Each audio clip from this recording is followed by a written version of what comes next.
Cara, eu queria tocar num assunto antes da gente migrar para a próxima parte aí, que a gente trocava uma ideia lá nos bastidores, né? Em off ainda.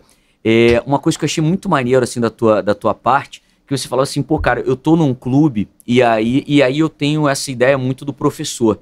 Isso é uma preocupação que um professor de fato tem, essa coisa da empatia, né? Que você falava, pô, cara, eu tenho que relacionar X número de jogadores. E aí tem um cara lá no meu elenco, lá em Florianópolis, em Santa Catarina, que veio do norte, por exemplo, né? E, enfim, de outras regiões e tal. E aí você tem que trabalhar ali com uma responsabilidade sobre a pessoa que você falou, cara, aquilo ali é uma empresa, né? Você trabalha com, sei lá, 70, 80 pessoas que dependem do teu trabalho, assim, né, cara? Volta de novo em escolha e consequência, e fazendo analogia com a parte do concurso, né? É você alinhar o resultado e o desempenho. Isso é muito importante. É que você falava aqui da... A gente estava falando um pouquinho antes disso, né? O resultado, na minha profissão, eu não controlo. Porque eu não sei o quanto meu adversário está se preparando. Eu não controlo o jogo. De repente, dentro do jogo, eu fiz tudo certo, mas na hora de chutar, a bola bateu na trave e saiu. Sim. De repente, eu não controlo como é que foi o dia daquele jogador. De repente, a gente se preparou tudo certo, mas no dia do jogo, ele brigou com a mulher dele. E mentalmente, ele não estava legal. Acontece alguma coisa, eu não controlo a arbitragem, eu não controlo o torcedor, eu não controlo o emocional do jogador. Se ele, de repente, errou alguma coisa no início do jogo e emocionalmente aquilo abateu ele numa partida. Tem uma série de coisas que não se controlam, né? Mas eu preciso escolher.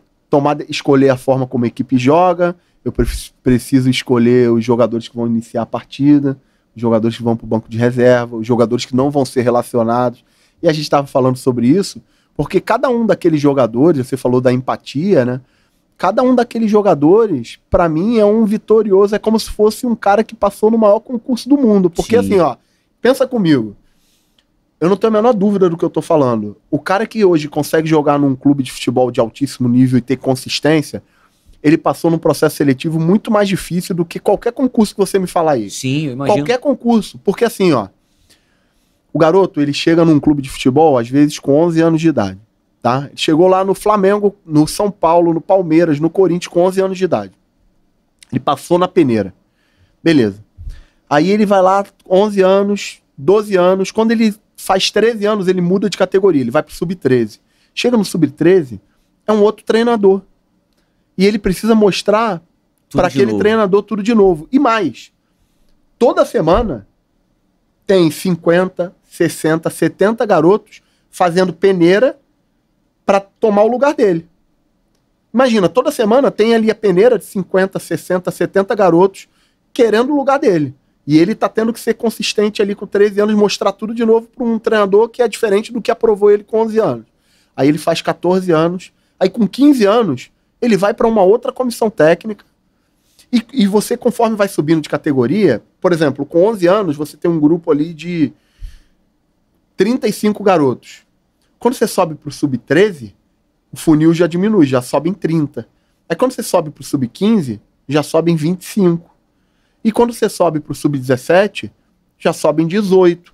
E quando você sobe pro Sub-20, são 12. Caraca. E aí, o que acontece? Aí você tá ali de 11 anos até 20, passando por aquilo ali, tendo que jogar as categorias de base, concorrendo com todo mundo. E aí você tá com 20 anos ali concorrendo com um garoto de 18, 19 e 20 anos. E você tá precisando romper para virar um jogador profissional. Aí, de uma hora para outra, você sobe pro futebol profissional. Parece que você resolveu o teu problema, né? Só que você vai começar a concorrer com caras de 18 a 35 anos. Com um cara que já é maduro. Porque o profissional, você ali, enquanto tá na categoria de base, você tá concorrendo com um jogador que tem a mesma maturação que você, o mesmo físico, a mesma idade. Sim.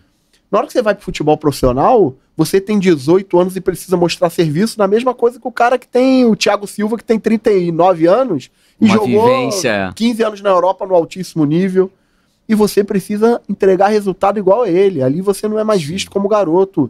Você é visto como o cara que precisa entregar resultado. Engraçado tu tá falando essa tua evolução. Tá vindo na minha cabeça a parada do concurso, que é exatamente assim. Aquele moleque que fez um concursinho ali pra, sei lá, pra sargento. Aí depois ele já quer migrar para um outro concurso mais difícil. É mais ou menos isso, ele já tá brigando com outra categoria, com outra... Eu conto a história de um garoto, eu trabalhei no Corinthians 2 vezes. E eu trabalhei no Corinthians com um jogador E esse jogador, a história dele é linda, assim, nesse sentido. Hoje esse jogador tem 26 anos. Ele ainda tem tudo pra explodir. Mas esse jogador que chegou no Corinthians com 11 anos de idade, ele sempre foi, com 11 anos de idade, a maior promessa do Corinthians. Então ele era o camisa 10 com 11 anos, ele era o camisa 10 com 13, com 15. Sempre foi. Então, ele com 16 anos, ele já era o principal jogador do Sub-20. Então ele jogou a Copa São Paulo de Júnior com 16, com 17, com 18, com 19, com 20. Ele jogou 5 Copas São Paulo como principal promessa do Corinthians. Então ele passou por 9 anos, 10 anos desse processo. Na hora que ele foi romper pro profissional, o Corinthians, no time principal, estava muito bem, estava ganhando e tinha 2 jogadores fantásticos na mesma posição dele. E não abriu brecha para ele romper. Ainda que ele fosse... Ainda que ele fosse um fenômeno. Tinham 2 jogadores na mesma posição dele, o titular e o reserva eram muito bons, experientes, e o time estava ganhando. Então não precisava mexer em nada. Os caras se mantiveram ali. Na hora dele romper, o processo, o sistema, não abriu espaço para ele. Aí, esse jogador não teve espaço no futebol profissional, foi emprestado para um clube menor. O clube menor tinha uma forma de... não tinha a mesma estrutura, tinha uma forma de jogar que não tinha nada a ver com o jogo dele, e ele não deu certo, e aí foi emprestado para um outro clube menor, e hoje ele não está no altíssimo nível. Um ano depois que esse jogador saiu do Corinthians, esses 2 jogadores de cima, eles saíram.